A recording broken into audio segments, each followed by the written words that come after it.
শাশুড়ির আবার অন্য রূপ দেখলাম। তো এর আগে ভিডিও করলে দেখেছো যে মেয়ে কবে আসবে, আমার মেয়ের খোঁজ খবর নিত, কবে আসবে, কবে আনবা, আনোনি কেন, এরকম একটা ব্যাপার ছিল। কিন্তু যখন এবার আসলাম, তো আমার মেয়ে অটো থেকে নেমে জিজ্ঞাসা করলো ঠাকুমা কেমন আছো, ওই ভালো আছি, ব্যাস। যখন আর কোনো কথাবার্তা না। আর প্রত্যেকবারই আমি যদি দুপুরের পরপরই আসি, আমি রাতের খাবারটা নিয়ে এসে ভাত তরকারি যেটা থাকে মানে মা করে সেটা আমি আমাকে দিয়ে দেয়, আমি নিয়ে আসি। কারণ কি এখানে মানে যে রান্নাঘর সেখানে কোনো লাইট ফাইট নেই, যেখানে আমার শাশুড়ি রান্না করে। তো প্রতিবারই ওরকমই আনা হয়। আর এবারও নিয়ে এসেছিলাম, আমি ভাত তরকারি সব কিছুই নিয়ে এসেছিলাম। যাই হোক, রাত্রে ওগুলো খাওয়া হলো, সকালে মুড়ি খাওয়া হলো। উনি কথাই বলছে না, আমার সঙ্গেও বলছে না, মেয়ের সঙ্গেও বলছে না। তো আমার মেয়ে যখন বলছে সেটার উত্তরই দিচ্ছে। তো দুপুরবেলা আমি রান্না করলাম। তো তরকারি করিনি, আমি ওই সেদ্ধ ভাত, ডাল সেদ্ধ, আলু সেদ্ধ, কুমড়ো ফুলের বড়া, এগুলোই করা হয়েছিল। তো বড়া বানিয়ে আমি মেয়েকে বললাম যে ঠাকুমাকে দিতে আসলো, বড়াটা নাকি খেলো। এখন মেয়ের মোটামুটি হাতের থেকে নিয়েছে, খেয়েছে না ফেলে দিয়েছে আমি জানি না, আমি দেখিনি। বললো যে হ্যাঁ মা নিয়েছে। দুপুরবেলা আমরা খেতে বসেছি, ওনাকে ডাকা হলো। তো উনি যখনই ডাকা হলো, উনি বাড়ি থেকে বেরিয়ে পাশে বাড়ি চলে গেল।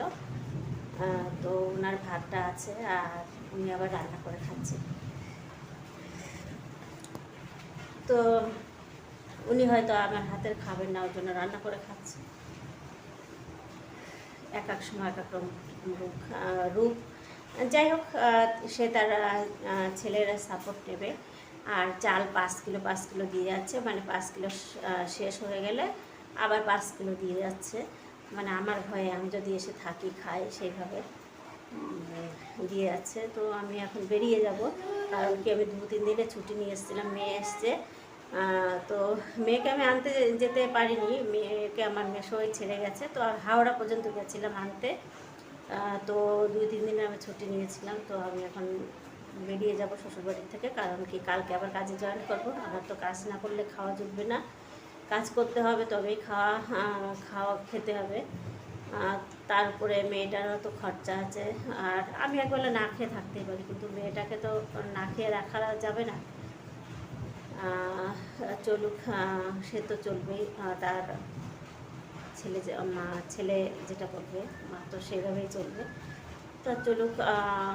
আমার মনে হয় শাশুড়ির শরীরটাও অত ভালো না, হাত পা মুখ টুকগুলো ফুলেছে, মানে মোটামুটি ভালোই ফুলেছে। তো খায়, এই বিকালের দিকে রান্না করে ওটা গরম খায়, আর পরের দিন মানে পান্তা ভাত, জল দেওয়া যে ভাতটা ওইটাই খায়। এরকম হয়, সে যে যা খাচ্ছে ভালো হচ্ছে, যা করলো ভালোই করলো, যা করছে ভালোই করছে। আমি আমার মতন ভালো আছি, আর চলবো এরকমই, কথা বলুক আর না বলুক। যাই হোক, আমি এখন বেরিয়ে পড়বো কাজে, কালকে আবার কাজে জয়েন করতে হবে। সবাই ভালো থেকো, সুস্থ থেকো।